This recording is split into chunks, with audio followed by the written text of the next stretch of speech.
Pada suku pertama tahun ini, keluaran dalam negara kasar KDNK Negara Brunei Darussalam pada harga semasa berjumlah RM4.56 bilion berbanding RM4.55 bilion pada suku pertama 2019.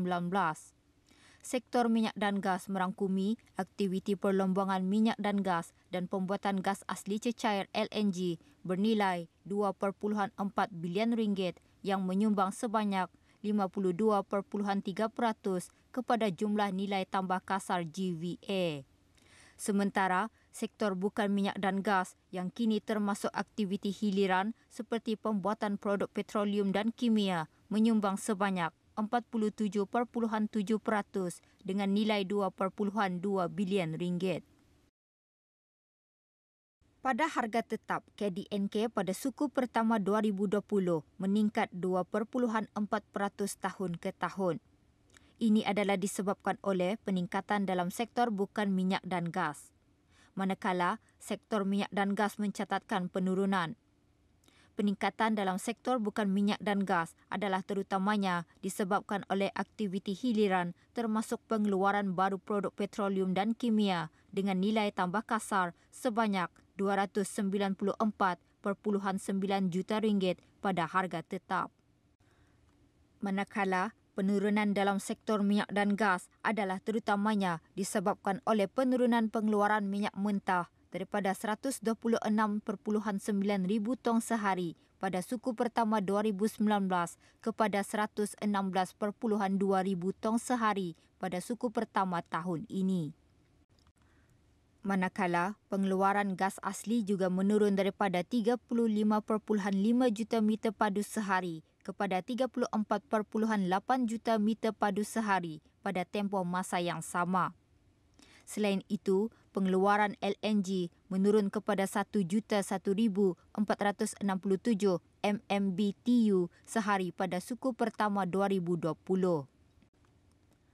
Mengikut jenis kegiatan ekonomi, pertumbuhan positif tahun ke tahun pada suku pertama tahun ini disebabkan peningkatan dalam sektor industri berikutan pengeluaran baru produk petroleum dan kimia. Diikuti sektor pertanian, perhutanan dan perikanan berikutan peningkatan dalam pengeluaran subsektor perikanan, ternakan dan sayur-sayuran, buah-buahan dan pertanian lain. Walau bagaimanapun, sektor perkhidmatan menurun antara lain disebabkan penurunan dalam subsektor seperti perkhidmatan kewangan, perkhidmatan kerajaan dan pengangkutan udara. Penurunan dalam subsektor perkhidmatan kewangan disebabkan penurunan pendapatan pelaburan berkaitan, aktiviti perkhidmatan perbankan dan insuran. Dalam pada itu, berikutan dengan penularan jangkitan wabak COVID-19 telah menyebabkan penurunan kepada beberapa aktiviti perkhidmatan. Ini juga mengakibatkan penurunan bagi subsektor perhotelan. Walaupun sektor perkhidmatan secara keseluruhan menurun, terdapat juga subsektor-subsektor di bawah sektor itu menunjukkan peningkatan seperti perdagangan borong dan runcit, perkhidmatan perniagaan, hartanah dan pemilikan kediaman dan perkhidmatan kesihatan. Mengikut pendekatan perbelanjaan, pertumbuhan KDNK adalah disebabkan oleh peningkatan permintaan luar iaitu ekspor barangan dan perkhidmatan berikutan ekspor baru produk petroleum dan kimia. Manakala, permintaan dalam negeri mencatatkan penurunan khususnya bagi perbelanjaan kapital. Walau bagaimanapun, penurunan diimbangi oleh peningkatan perbelanjaan penggunaan akhir isi rumah. Keluaran dalam negara kasar KDNK adalah ukuran bagi jumlah nilai barangan dan perkhidmatan yang dikeluarkan dalam tempoh tertentu setelah ditolak kos barangan dan perkhidmatan yang digunakan dalam proses pengeluaran. Laporan penuh KDNK suku pertama 2020 boleh didapati melalui laman sesawang JPES www.deps.gov.bn.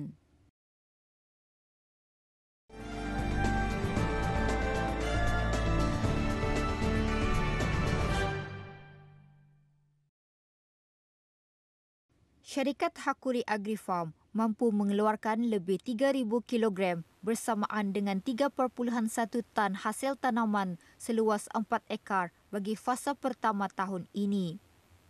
Bagi pengeluaran kedua pula, syarikat menyasarkan sebanyak 7 tan hasil tanaman seluas 4.5 ekar. Ladang yang diuruskan oleh seorang belia tempatan berusia 24 tahun ini membuktikan bidang pertanian juga mampu menjana pendapatan yang lumayan.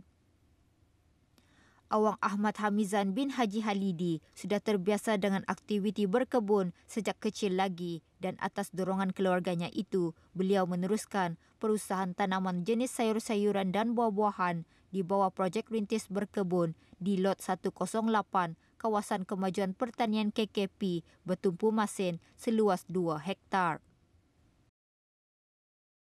Profil ladang yang diberikan kepada syarikat saya ada dua. Yang pertama, profil ladang pilot berkebun tanaman sayur dan sayur buah-buah di lot 108 KKP Bertumpu Masin sebesar 2 hektar. Dan yang kedua pula, ladang special project tanaman lada, komersial dan moden di lot B7 KKP Tunku Gadong sebesar 3 hektar.